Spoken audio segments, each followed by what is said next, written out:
when I got out of the car, as I'm walking around to open up the side of the van to get her out of her crate, I noticed that she is literally shaking.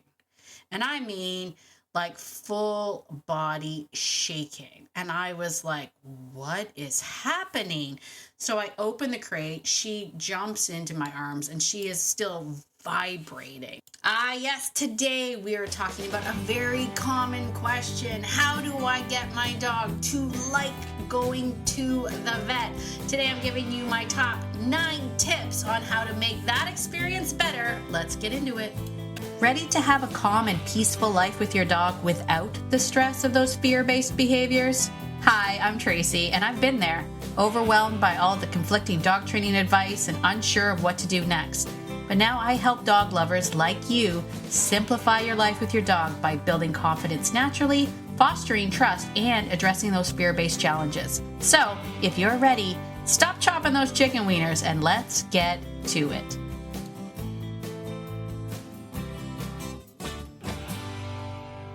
Hey there, friend. Can I let you in on a little secret? The real magic in helping a fearful or reactive dog isn't actually about teaching them more commands. It honestly is about reaching them at their core. You see, the Fearless Framework isn't your typical dog training program. It's not about obedience drills or treat pouches. It's not about commands. It's about understanding. Understanding how your dog processes fear, how to build trust from that place of connection. Because when your dog trusts you, they follow you. And not because they have to, but because they want to. And that's what makes everything easier. Walks, guests, vet visits, all of it.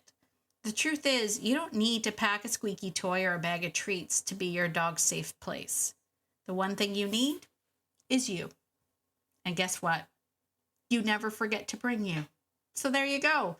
The Fearless Framework helps you become the calm and confident leader that your dog is already looking for. If you're interested in something like that, then let's build that together. Come on over to the Fearless Framework, enroll today. Go to beyondobedience.ca/fearless to learn more. And I can't wait to start this journey with you. Well, hello, my dog loving friend. It is Tracy. Welcome to Beyond Obedience, the podcast, where we talk about all the things that allow you to be the person that your dog thinks you are. Right? Because your dog thinks you're amazing. So today on the podcast, I wanted to talk about a topic that comes up quite a bit, and one that many of us struggle with, not just people that have innately fearful dogs or traumatic dogs or reactive dogs, but even happy-go-lucky dogs can struggle with this one particular aspect of life as a dog. Can you guess what that is? Any guesses? Hands up in the air if you can guess what it is. That's right. It's going to the vet. Ooh, wait.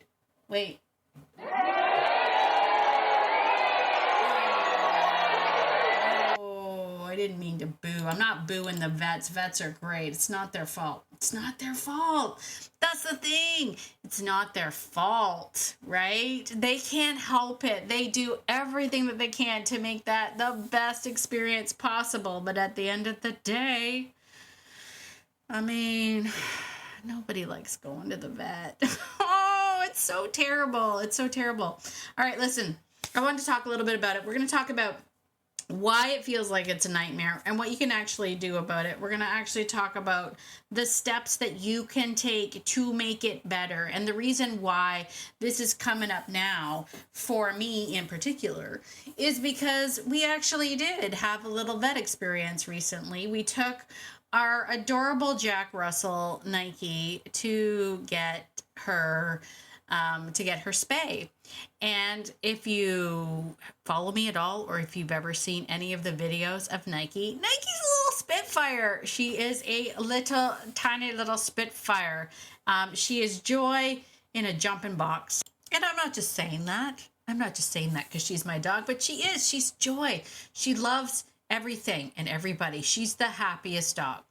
And because I'm someone that likes to take my dogs places, we started off very, very early on taking Nike absolutely everywhere with us. She went on our 20th anniversary weekend away. That's how much we love this dog. Like, it was our 20th anniversary, and we're like, it wouldn't be a 20th anniversary without this Jack Russell with us. Like, we take this dog with us everywhere. So she loves the car. She loves going places. She's been to the vet. Obviously, she went for her checkup, and her vaccines and all that stuff. So she likes it. She's not, she's the dog that comes in just full butt wagging, going up to see everybody, going up to scare the bejesus out of cats if I let her, that kind of dog. So we take her in, and it's, status quo kind of a thing. She goes in, she has her spay, we pick her up. Admittingly, her cone was a little huge from the vet, and her crate wasn't quite big enough to fit her cone. I did have some issues sort of fitting her back in her, like, she doesn't have free access in the car because that would be chaos. She's a Jack Russell. So she has a car crate, and the cone didn't really fit. Anyway, it was a whole thing. Like, I'm like, I don't know how to get this in here. But that's not really where the story lies. Nike had her surgery. She came through with flying colors. She did amazing in her recovery and healed up, and everything is beautiful, and everything's all back to normal. And it was probably about last week, I guess, I went to take my son Ben to work, and Mark was off for the day, and he had been working a lot. Like, Mark's a worker. Like, Mark works a lot of hours, and he's been doing a lot of extra things for his company. And so he was off, and he was exhausted, and I'm like, I'll let him sleep in, and I'll take Ben to work. And so I went to take Ben to work, and the problem with Nike is that I'm not going to say I'm not going to say this is the problem with Nike. The problem with Mark and Nike's relationship, let me, if you know, you know. This could be an episode all in its own, but if you know, you know. But the problem with Mark and Nike's relationship is that Mark has, in a way, taught Nike that one of the ways he likes to be woken up in the morning is for her to jump all over his head. And lick his bald head. That's how Nike and Mark, it's a Nike and Mark thing. She does not do that to me. In fact, if Mark gets up first and takes her out and feeds her and lets her out, and then and I'm still in bed, he can actually let her back in the room, and she will quietly get up on the bed, and she will lie down with me and go back to sleep because she knows better, right? Like, Nike and I have a different morning ritual, and that ritual is don't bug me while I'm sleeping. That's what that ritual is. See how everybody's different? Everybody's different. The point is that Mark has taught her that how he likes to be woken up in the morning is to be jumped on and to have his bald head licked. I don't know. I just don't. So I wanted to let him sleep in, and I knew if I put her back in the bedroom, she was going to jump all over him and wake him up. So I was like, no problem. I'll take her with me to drop Ben off at work. Now, it was interesting because when I went to get her, like, normally she's like all excited to go. She kind of backed up, and it was my first like, oh, that's interesting. However, this is where we get caught up in Humansville, and I saw it. I thought it was different, but yet when you don't have a choice, I'm just going to have to grab you, right? Like, because we got to get going. Ben's got to get to work, kind of a thing. Put her in the crate, and as I say, she wasn't like, normally I pick her up and she goes right in the crate. She didn't want to. She kind of balked at it, and I was like, what are you doing? And again, I didn't take my own advice. I didn't do the whole asking her. I told her, I was just like, get in the crate, kind of a thing. But I did notice it. Like, I was like, that's bizarre. Anyway, I take Ben to work. I come back. When I got out of the car, as I'm walking around to open up the side of the van to get her out of her crate, I noticed that she is literally shaking. And I mean, like, full body shaking. And I was like, what is happening? So I open the crate. She jumps into my arms, and she is still vibrating. Now I feel like a big bag of dirt because I did notice the two previous signs. I was just like, we got to get Ben to work. And I didn't want, and I was like, what's happening? Now, it didn't take her long to recover. As soon as like I held her for a little bit, and then I put her down on the ground because I'm like, I don't want to keep holding you. So I put her down on the ground, and she was just kind of standing there. And I kind of was like, let's walk this off. That was my dad coming back into, that's how my dad parented everything. Walk it off. Right? That was my dad 101 parenting. Just walk it off. It's fine. Are you bleeding? No, you're good. Walk it off. So I kind of had that. I'm like, let's walk it off. And so I took her up the side of the house and everything. And within a very short amount of time, she was back to her normal self. She heard the other dogs like in the house, and I let all the dogs out. And before I know it, she's running around with the dogs. She's forgotten everything, and everything's fine. But I was still like, oh man, what was going on there? And it dawned on me at that moment that the last time she went in the car, she had gone to the vet. And unlike other vet appointments, this one was a little more traumatic. Like, she went to the vet and then had major abdominal surgery. And so I turned to Mark and I said, we're going to have to take Nike out someplace fun. Like, we're going to have to take her to the beach or something so that she gets back into the swing of not all car rides result in going to the vet for major abdominal surgery. My point to all of this is that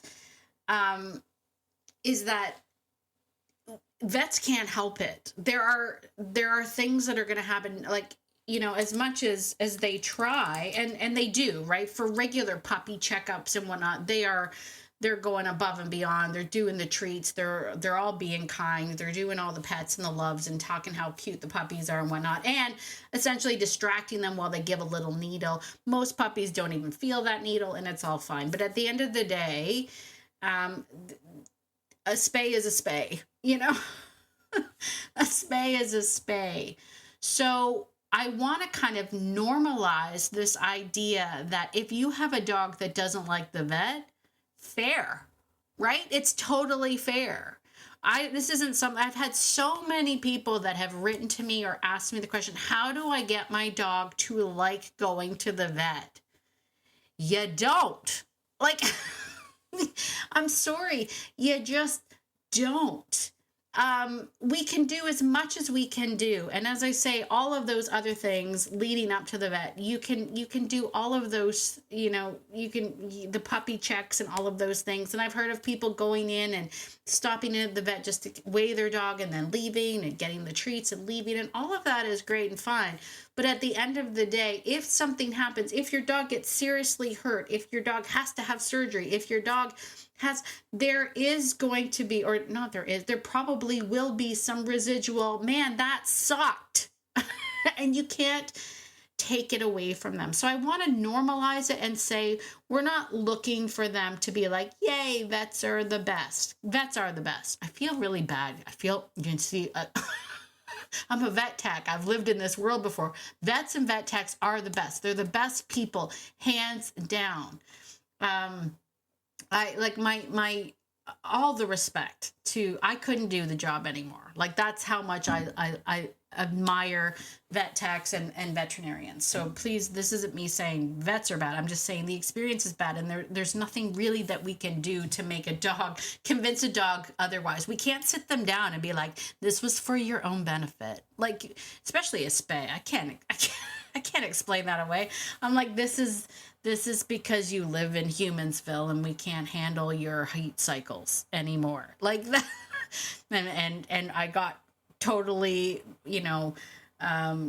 guilted into spaying you because of the society we live in. We can't explain it away. We just can't. Right. But what we can do is set up normal expectations for the dogs and normal expectations for you. So it shouldn't be, I want the dog to like the vet. Your dog doesn't have to like the vet. They have to feel confident in you and your ability to help them through this experience. It always comes back to you. It always comes back to you. We're not training the dog to like an experience. We are bonding and connecting with a dog for them to trust in us, that they're going to trust the situations that we put them in. And vets are hard. And they're hard for lots of reasons. First of all, there's bright lights, tight spaces, chemical smells, they're being restrained. There is pain. There is pain at the vet. We can't avoid it. It's for a good reason, but we can't avoid it. So we're talking like sensory overload for them. There's so many emotions in the vet, right? There's people there that are nervous or anxious or sad. Like sad things happen at the vet. Imagine this perfume of chemical information that's muddled in the vet clinic. Right? Sick dogs, sad owners, sad dogs, like cats and all that perfume, that chemical perfume that must hit your dog's nostrils and just be like, whoa, what's going on here? Like, I don't feel safe in this environment. There's anxiety and all sorts of things. Like, we can't prep them for that. There's no like, this is gonna make it better, you know? There's no chance for retreating. There's an instant threat response. Like, this is a place where your dog's nervous system is going to shoot up the most, right? So we want to make sure that we normalize it, okay? So how do we do it? So, I don't know. Let's not talk about we're going to make it better for the dogs. Let's do like survival guide for your dog that has to go to the vet. Okay, there's a couple of things. How many points do I have here? 9 points. So let's say 9 things. 9 things that we're going to talk about today. Point number 1 that you can do to help your dog. First and foremost, try to get there early. Get there early and then go for a walk. Don't get out of the car and then go straight into the vet clinic. Get out, go for a little walk. Most clinics have a parking lot. I wouldn't necessarily hang out there because that's dangerous, but they usually have a place like some green grass or whatnot to sniff. I'm quite lucky. My clinic actually across the road is a little kind of parky thing, so I can go there. But try to find a way to go for a walk, right? It's going to release tension for you and the dog. And these are those moments where if you've been practicing be with, if you've been, really connecting with your dog in nature, this is a moment to maybe do that, right? Let's recalibrate and reconnect with our dogs prior to the vet clinic. And then my second tip for survival guide for dogs that don't want to go to the vet, if you can, wait in the car. There's so many vet clinics now. Like, I mean, the vets know they're not going to take it personally, and the techs know they're not going to take it personally. If you said to them, look, my dog is really not loving this, can you just send me a text and let me know when I can come in? I'm just going to sit in the car with the dog, you know? And maybe if you can, like in my case, I have a van. Vans are the bomb. Shout out to minivans. I remember, okay, this is a really off topic, but I'm doing it. I remember when I first had to get a van, I went from like a little Geo Tracker. I loved it so much. And then I had to get a van. Like after I had my second kid, I was like, yeah, this isn't happening. I have to resort to getting a van. And I was so like, oh, I don't want to get a van. And now I tell you, I love my van. My van is like the best van ever. Like you can put a lot of dogs in a van. You can put a ton of dogs in a van. But second of all, you can get in the back of your van, put some seats down, get in the back of your van and hang out with your dog. Just sit with your dog. Be with your dog. Anyway, wait in the car. And then when you do walk in, I want you to walk in like you've done it 100 times. Walk in with confidence and clarity. Don't walk in and be like, it's okay, you're okay, come on in, let's do this. I want you to like really, like this is the moment because your dog is going to go through something like a spay or whatnot and they're really nervous. This is the moment to be like, embody everything that you need the dog to be. You're going to have your shoulders back and your head up. Like we're going in there. I have this attitude of this is just a thing that we have to get through, but I am here for you and we will do it together. Now the moment, and I've talked about this before, but the moment I walk into the vet clinic, I will assess threat levels. immediately. So I immediately walk in the door. I usually make sure I walk in first. My dog is slightly behind me. I never want my dog to walk in first and be like, hey, I'm here, right? I walk in first and I immediately assess the situation. Where are the dogs or the troublemakers, usually the puppies and whatnot, that are being like, I don't know what's happening and I'm happy to be here. Like, they don't know what's going on yet. They're feeling the weird chemical vibe, but they don't know what it means yet. They're just like, I don't know. Dogs are anxious. I don't know why. There's their dogs. If there's cats and the cats are feeling uncomfortable, like, I'm going to go to the other side away from the cats, but I'm going to find my place. Now, again, most times if I've asked to wait in the car with my dogs, they have already set everything up where I can just come in, wait, go straight to the scale, put them on the scale, and then go right into the exam room. But I will still look at threats, and I will put my dog on the side that has the least amount of threats, letting my dog know I see the threats. That dog's a dingbat. This dog is, and I say dingbat. First of all, when I say dingbat, I don't mean like they're bad dogs. I just mean they're like, they're not really aware of what's going on. You know what I mean? You know the dogs I'm talking about. Those are the ones that are like, hey, I'm happy to be here. Anyway, then I will go to the scale. I don't mess around a lot with the scale, if I'm being honest. Again, I have an attitude of, we just need to go through this. I don't look at vet time as like, this is a time to train. Like, this is a time to ask you to get on the scale. I will ask first if they want to follow on the scale. But if they're balking at the scale because something behind them is freaking them out, then I will usually just lift my dog onto the scale. As long as it's not like, it's not the noose. I don't have to lift the noose on. But, like, even if it's like my Aussies, like 40, 50 pound dogs, I will gently sort of lift them onto the scale and then try to get their attention, be like, I get you, but we just need to get through this. And I do have that. That is my thought process in my head, is I understand that you're uncomfortable, but we need to get through this. And it's better if we just get through it. So I don't take the scale as my time. I don't get treats. I'll be like, come on, get on the scale. This isn't training time. I want you to always remember that when our dogs are in a state of fear, they are not open to learning. So even if you get, like, they follow the food, this isn't a place where they're going to be like, I remember last time I got on the scale. They're not going to have that because they're in a state of fear. So this isn't a training opportunity. Don't use it as a training opportunity. Just get through it. All right, get through it and then get into the room. And then if you get into, most times you get into the exam room, you've got a little bit of time for yourself. For us, and every clinic's probably different, but usually the vet tech comes in and is just like, okay, this is so-and-so, and you're here for this. And then they're like, okay, anything else we need to know? And then they leave and they're like, the doctor will be with you in a second. And then you have a moment. And in that moment is where you're going to practice be with again. And by that, I mean, connect with your own breath. Take some deep breaths. Ask your dog to be with you. Come on over here. Let's see if we can settle this down. The dog, again, when you've done this work ahead of time, the dog, your neutrality about the space is going to transition to your dog if you've done this enough times. Okay? So be present. Ask your dog to be with you. Put your hand on them. See if you can get them to be like, it's good. We're good here. Okay. And this is my fifth tip. It's not for everybody, but this is for you. If you know that you are not going to be able to keep your cool.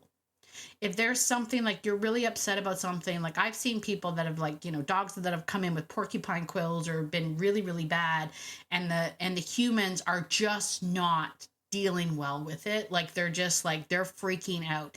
If you can't be what your dog needs you to be in that moment, ask to step out. Do your dog a favor and say, look, I'm not in a good headspace for this. I know I'm probably making my dog worse. And then step out of the room. Let the techs hold restrain your dog. Let them do their work, and step out. Okay. Now, number 6. We're on number 6. I don't know if I've been giving you all the numbers, but we're on number 6. Number 6 is muzzle condition ahead of time. If you have a dog with a bite history, muzzling should be something that you're already doing. And don't just do it for the vet. Muzzle condition your dog like muzzling is nothing. Muzzling is just a piece of equipment that we put on. Sometimes we wear it in the house. Sometimes we wear it when we're going for a walk, whatever. But make it so that this isn't something that you're like, oh, we're going to the vet. Once a year we go to the vet, so I muzzle condition you or I muzzle you. Like, don't do that. If you have a dog with a bite history, then muzzling is something that you should already be doing. And, Google how to muzzle condition your dog so that your dog just puts it on like it's nothing and it means nothing. But if you only do it for vets, it's going to be the trigger and the signal that tells your dog they're going to the vet, and they're going to be already anxious and so much worse by the time they get there. Okay? Number 7, medications. Medications, if you have a dog where the vet has asked you to medicate them ahead of time, just understand that they can help, but they're not magic, right? And responses vary depending on your dog. Okay. Sometimes medications can make it a little bit worse. I'm not going to lie. And the reason for that is because if the medications are dulling your dog's senses, that dulling of their senses might make them more anxious. So you just have to be prepared for that. Sometimes, like I've heard people say, sometimes medications work great and the dog's been wonderful. And other times the dog seems to be wired a different way. Just understand that, medications like us, it depends on where we are, what we ate and all of that. So there's so many variables on how our bodies react to medications that it can be a hit or miss. Okay, so that's just a precautionary thing. And then remember, the goal here is to just make this a matter of fact thing. We don't need to be like, you're doing great. We don't need to be that. Just be what the dog needs you to be. Calm, confident. This is fine. You're doing great. We just got to get through this. We just got to get through this. The amount of times I've turned to my dogs and been like, I'm sorry, this is just something that's going to happen. This has to happen this way. This is how it's going to be. So be matter of fact about it. And then finally, the last sort of tip is go for a walk afterwards. Don't just go back in the car. Go for a walk. Get all of that out. If they get through it, go for a decompression walk so that both of you can reset before you get in the car. Now, obviously, that's for like an appointment, an in and out appointment. I couldn't do that for Nike when I picked her up because she was still sedated. Like, don't take your sedated dog for a walk. I'm just saying, like, if this is an in and out appointment, try to walk it off. All right. So the moral of the story, the moral of this podcast is that vet visits don't have to be joyful, right? Understand that this is a hard ask to ask dogs to enjoy this experience. It's a hard ask. It's not something that you could train for the night before. It's not like you can be like, all right, let's do the muzzle conditioning because we're going to the vets tomorrow. Please don't do that. If you have a dog that struggles, they have to go to the vets at least once a year. They might have to go more than that should anything, God forbid, anything happen, but they might have to go more than that. So let's not make this like the muzzle means vet. Don't make that connection. That's not fun, right? And then, you can consider, I'll say it again, if you want more help with stuff like that, consider also joining us in the Fearless Framework. That could be step 10. If you want to do that, come to the Fearless Framework. Come over to that student community, enroll in there, because we do things that one of the modules is building your Brave protocol, and we can build your Brave protocol for the vet. We can build one specifically tailored to your dog. When we do the Build the Brave protocols, it is tailored to your dog. There's no one protocol that fits every single dog. So I make sure you have the opportunity to sit down and troubleshoot that with me. What's the best thing I can do for my dog? Some of these steps might not be needed for your dog, but we might add some different things for your dog, right? So if that's something that you really need, Fearless Framework is the place to go. How do you do that? Go to beyondobedience.ca/fearless. We'll also link that in the show notes if you're interested.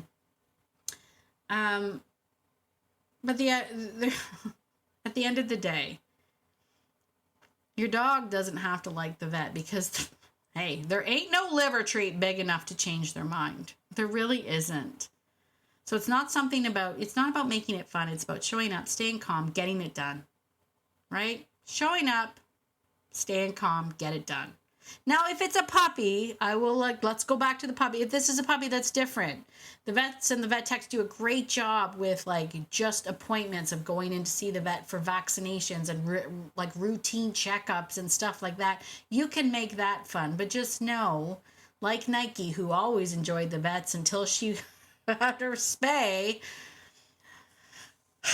that stuff hurts. It's not fun. All right.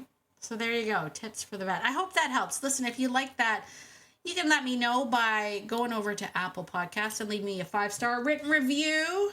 That helps out. If there's another topic you're interested in, if you would like me to talk about something else, fun thing that you can do right now is head on over to beyondobedience.ca/contact. Scroll down to the bottom. There's a little recording thing that you can ask your question. If you have a question you want featured on the podcast, you can also send me a little note that just says, "Hey Tracy, loving the podcast." I would love to hear that. That might be featured here on the podcast. Or even let me know how this podcast has helped you. That would be amazing. All of these, just let me know that this podcast is helping, and that's the goal. I'm not just talking for the sake of talking. I'm hoping that we're reaching people and we're making a difference and we're helping. As always, my friend, get out there today and be the person that your dog thinks you are, because your dog thinks that you're amazing, and so do I. Have a fantastic day, and I will see you in the next episode. Bye for now.